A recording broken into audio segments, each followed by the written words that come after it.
kitengo cha Ilikuaje, na siku ya leo nimeweza kupata bahati ya kumhoji dada Eve Kabare. Eve Kibare. Naomba karibia mic kidogo. Eve Kibare, story yake kwa kweli ni ya kuhuzunisha. Kipindi hiki hana uwezo wa kuona. Amekuwa tu sawa, then I don't know what just happened. What happened, my dear? Kuliendaje? Nilikuwa naumwa kichwa kutoka tuseme November 2019, lakini ilikuwa serious. Kwa hivyo ikaendelea ikikuja inaenda. Sasa mnamo mwezi wa Mei ikaenda ikiongezeka. Alafu June nikazidiwa kabisa, siku ya tarehe 10 June last year 2020. So nikalemaa kabisa, nikaenda hospitali wakaniambia ni bacterial infection. Alafu nikapewa dawa, lakini kazidi namo tarehe 12 ndio nikaamka mara ya kwanza, nikapata sioni kabisa. Sioni HD, naona partial. Ni kama glass, unaangalia through the glass, vitu haziko clear kabisa. So hapo ndo nikajua hii shida ambayo niko nayo si bacterial infection pekee, kuna kitu imezidi. Nikaenda hospitali. Sasa the following day wakaniambia labda ni tonsils, lakini ikizidi na macho isiporudi kawaida niende nikaone ophthalmologist. So kichwa ikazidi kuniuma kabisa hapa ambapo siwezi kulala hata kidogo, na ikaendelea hivyo mpaka tarehe 17 Juni ndo nikalazwa hospitali. Alafu nikakaa huko for like 4 weeks, I think 4-5 weeks. Wiki ya 5 ndio wakakuja kuniambia kwamba niko na clot kwa brain. Sasa hiyo clot ndio ilikuwa inasababisha partial blindness kwa sababu pressure nayo kwa brain ilikuwa ina press kwa optic nerve yangu. Sasa nikaamba nikianza kunywa dawa ya blood thinners hiyo clot ita reduce, and then my sight will go back to normal. So dischargewa July kiisha. August nilikuwa sawa, macho ilikuwa inarudi kidogo, nilikuwa naweza kutext, nilikuwa naweza kuwatch movie. Alafu September ilipofika ikaanza kuwa darker, and then sasa sikuwa najua kama ninagonjeka zaidi, lakini sisi uchungu sasa hivi. Headaches nimeacha kuona kichwa, but sasa macho ni kama inaenda kididimia kidogo. Then nikaenda kuona daktari wangu wa macho, akaniambia kwamba inaweza kuwa ni optic neuritis, mali optic nerve iko na infection na wajui nini na cause hiyo infection. Kwa hivyo ilikuwa ina bleed huko ndani, imefura. So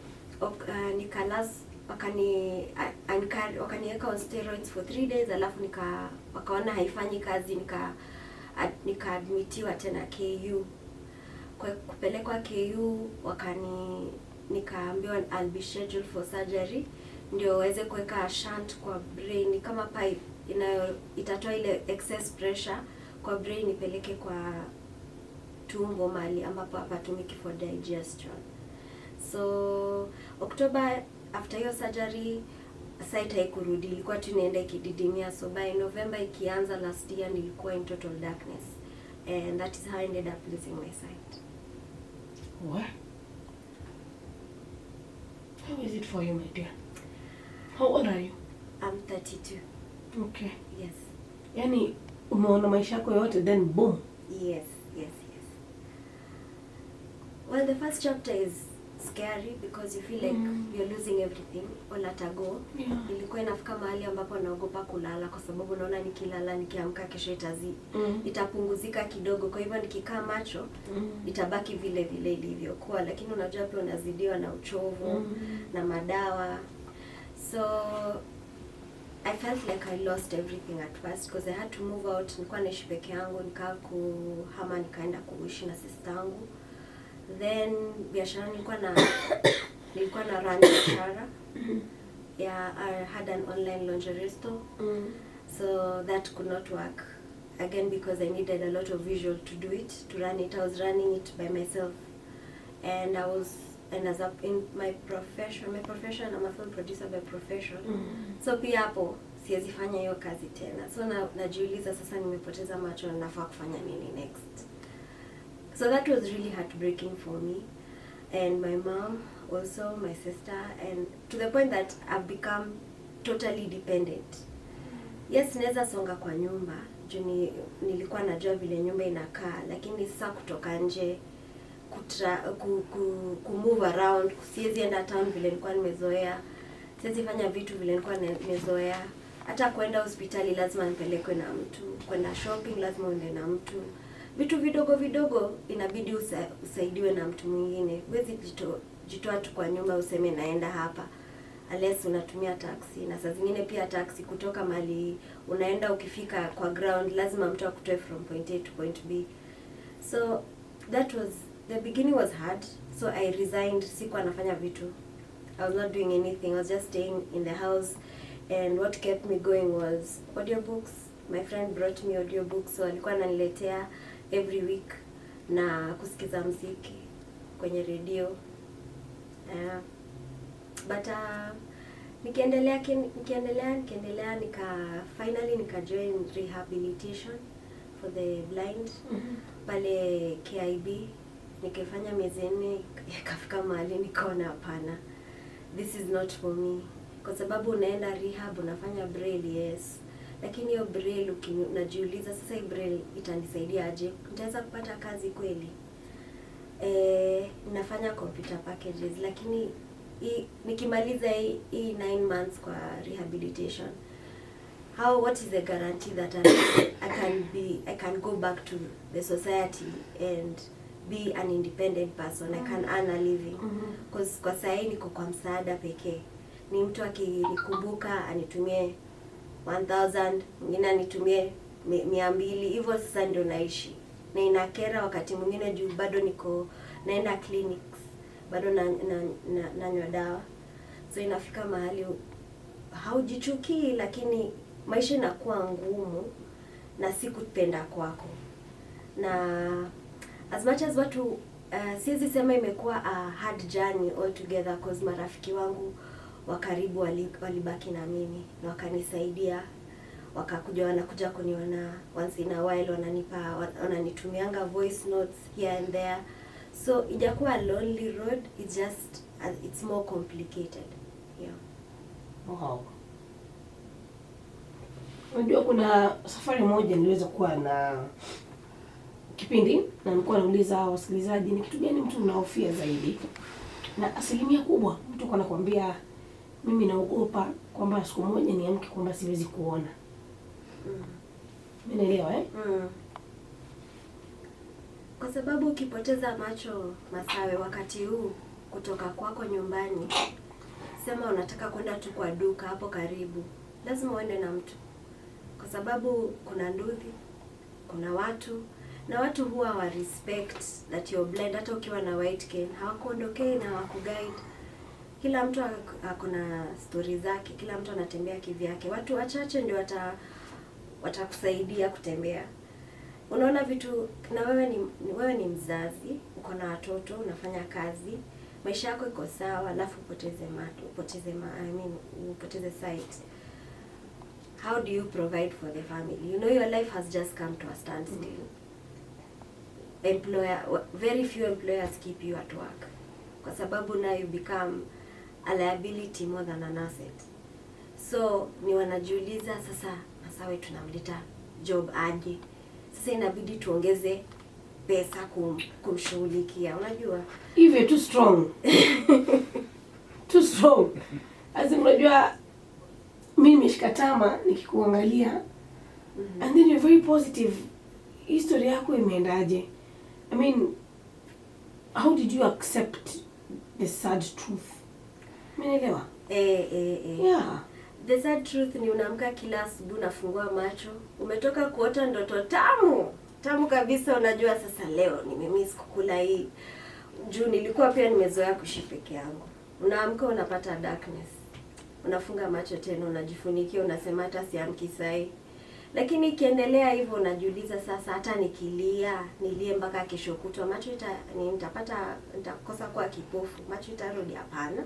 Unaendelea tu, unajipatia moyo, kwa sababu unajiambia pia kuna mtoto alipoteza sight yake amezaliwa hivyo, and they are doing great things for themselves. You had an opportunity of 30 years to live with sight, and now it has gone. What do you do about it? Do you sit down and say you are upset, or do you stand up and start making every day worth living? Because I was sick, brain ilikuwa na shida, si macho yangu iko sawa kabisa. Hata daktari wa macho akiangalia anasema macho yako iko sawa, lakini brain ilikuwa na shida. So I reached out. What was causing the clot? Brain? It's not conclusive. I have to do several other tests to confirm what was the problem. But for now, all the common causes were not it. It's one of the things that have not been able to be explained, because it was not an accident, it was not contraceptives, I was not pregnant, so it just formed in the brain at the main vein in my brain. So I'd lost mobility. There was a point na singeweza kushika hati kijiko ama kikombe, nilikuwa na convulse. Unafika mahali uko hali mahututi kabisa. So ukianza kurudi nafuu, ukipata nafuu, unashukuru Mungu kwa sababu unajua mali umetoka ni mbali kuliko mali ambapo unaenda. So now I can even be able to feed myself, I can go to the loo. Kwenda loo ni important. Ukilemewa kabisa, inabidi kila mtu anakufanyia kila kitu, kukunawisha mkono, kukuosha mwili. Vitu vidogo vile ambavyo tuna take for granted ndio unaanza kuappreciate. Tunasema sawa, nimepoteza sight, lakini hizo vitu zingine zote zimerudi kawaida. So let's move with what is working. And that is even how I managed to push myself to the level of wacha nianze YouTube page, niongee juu ya maisha yangu. Ndio labda naweza encourage mtu mwingine, because if this is what they've been going through for a long time, then something needs to be done. We just need to make the society more aware of how blind people are able to survive in this world and in this country of ours. I'm so sorry, I don't know what to tell you. Yeah, so what motivates me, or what now has started motivating me and has given me purpose, is honestly the YouTube channel. Because when going to rehab, I was meeting people, grown-ups, 50s, in their 40s, in their 30s, in their 20s, in their teenagehood, and all these people have come to blindness through various ways: accidents, wrong medication, various things, and everyone is trying to make it to the next day. So when you look at them and you realize siko peke yangu, but vile tunaishi haipaswi, tunafaa kuishi maisha nzuri kuliko hivi. Because if you've had your sight for a long time, you have, especially ukishafikisha 30 and above, you have your standards of living. Unajua kuna zile vitu ambavyo unapenda, viatu, kibeti, nguo. Sasa unakuwa kipofu, ni kama mtu anataka urudi tena kuvaa viatu vimeraruka, vigo vimeraruka, unashindwa kwa nini? I still want to live a good life, and I have to fight for it. So the YouTube channel gives me a space to talk about it. I hope it grows and other people can tell their stories. And it's not always about, yes, tunahuzunika, it has happened, but what do we do next? Because it's not our will that this has happened to us. But what do we do next? How do we make these lives better for ourselves and for the people that are around us and are going through these disabilities, apart from blindness, deaf, lack of mobility, all those other things that are happening? How do we make life better for those people? Because our lives are practically very normal. Your 5 senses are working, but for someone else it's not working. But sasa wewe kama mwenye ambao uko very able, how do you add value to that person who is struggling with one sense that's not working? Okay. Yeah. Kwenye YouTube unajiita nani? The Blind Girl Experience. Content yako ni gani na unanuia kufanya nini katika I started this year. And it went on air in October. So nime-release episode 2 and I'm only talking about how I got into this predicament to begin with. So I'm just telling stories of my blind girl experience. And in the process, I will find more people who are willing to tell their stories.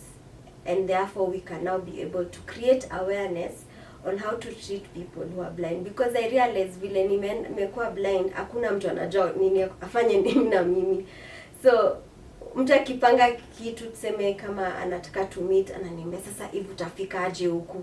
Namwambia when kujie basi, come and pick me. Ama nipatie pin, naweza chukua Uber nifike. Nikifika hapo kwa hapo ndoweze kunichukua. You know, how to move about, how to guide your friend, how to even associate and converse with your friend, because now I converse through voice notes more than text. So mtu akinitumia WhatsApp, marafiki wengi wangu have kubadilisha mode of communication to voice notes. And you see, that is just a simple process, but that's how you make someone else's life a bit easier and better, because bado mnazungumziana, naelewa. So that's the content I'm hoping to now push in the channel. How to just create awareness on things related with visual impairment and other disabilities when it comes. Why don't you give up Braille? Do you want to learn it? It was just too complicated, and I'm like, I don't think I want to. It wasn't giving me, I don't know. Kuna zile vitu ambavyo unafanya unaona okay, this is how it will benefit me. But I've been learning alphabet since I was a child. So I can just learn how to do it. I can learning how to type on my laptop with an application on the laptop that speaks to me. So I can still continue to navigate through life as usual with the modified applications that are there to incorporate or include the blind people. Vile nikikuandikia text, I can write your text. Utaisoma tu kawaida, but now mine I'll have the application has to be on for me to be able to know what I'm typing. Yeah.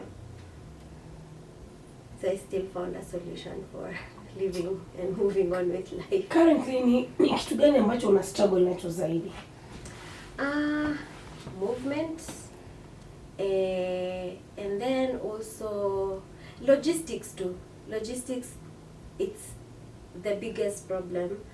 And yeah, because of movement, juu sasa imekuwa more expensive for me because I always have to use a taxi.